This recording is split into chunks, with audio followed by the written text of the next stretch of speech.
বলছি পুরো শহরের এই যে স্বতঃস্ফূর্ত আন্দোলন কি বলবেন? সারা শহরে সাধারণ মানুষ জাত ধর্ম রাজনৈতিক দল সমস্ত কিছু নির্বিশেষে রাস্তায় নেমেছে, কারণ এই অবিচার অন্যায় দেখার পরেও যে যে মানুষের শরীরে এখন মানুষের রক্ত রয়েছে তিনি তো বাড়িতে বসে থাকতে পারেন, অথবা তিনি এটাকে অমুকের চক্রান্ত বলে দাগিয়েও দিতে পারেন না।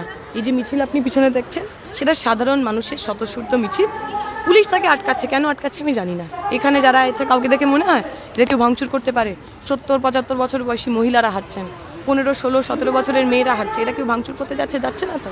যারা ভাঙচুর করলো তাদের পুলিশ আটকাচ্ছে না। ঘটনা এখনো 30 জনের কাছাকাছি গ্রেফতার করা হয়েছে বলে আমরা শুনেছি। তাদের রাজনৈতিক পরিচয় কি সেটা কেন কেউ প্রকাশ করছেন না? যে 20 জন গ্রেফতার হয়েছেন তারা যদি নির্দিষ্ট রাজনৈতিক দলের ছত্রছায়ায় বড় হওয়া গুন্ডা বাহিনী, সেইটা আমরা পরিষ্কার করছি না কেন?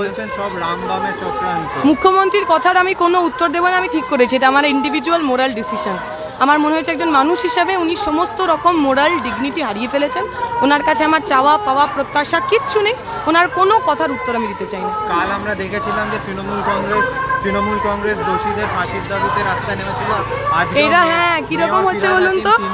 স্বাস্থ্যমন্ত্রী মমতা ব্যানার্জি মুখ্যমন্ত্রী মমতা ব্যানার্জির বিরুদ্ধে রাস্তায় নামছেন, পুলিশ মন্ত্রী মমতা ব্যানার্জি মুখ্যমন্ত্রী মমতা ব্যানার্জির বিরুদ্ধে রাস্তায় নামছেন। এগুলো নাটক, অ্যাবসলিউটলি আইওয়াশ। এতে কিচ্ছু কারুর যায় আসে না, সাধারণ মানুষ পরিষ্কার সেটা বুঝতে পারছে।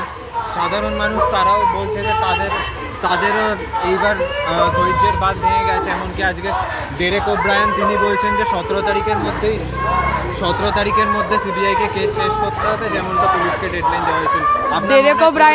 ডেরেক ওব্রায়ানরা কামদুনি নিয়ে কি করেছিলেন আমাদের মনে আছে তো? কামদুনির যারা ডেডলাইন বেঁধে দিয়ে কেস সলভ করা, যদি সরকারের মানসিকতা থাকতো তাহলে এতদিনে কেসটা সলভ হয়ে যেত। কোনো ডেডলাইন কোনো সিবিআই কারুর জরুরি হতো না। ওই যে ভদ্রলোক ধরা পড়েছেন এবং সন্দীপ ঘোষ যাকে জেরা করা হচ্ছে তাকে দুঘা দিলেই সবার নাম বেরিয়ে যেত। তারা তো আসলে অপরাধীদের বাঁচানোর চেষ্টা করছেন। এই ডেডলাইন ফেডলাইন আমার আপনার জন্য, আমাদের সামনে খুঁড়োর কল ঝুড়িয়ে দেওয়ার জন্য, এর কোনো সারবত্তা নাই।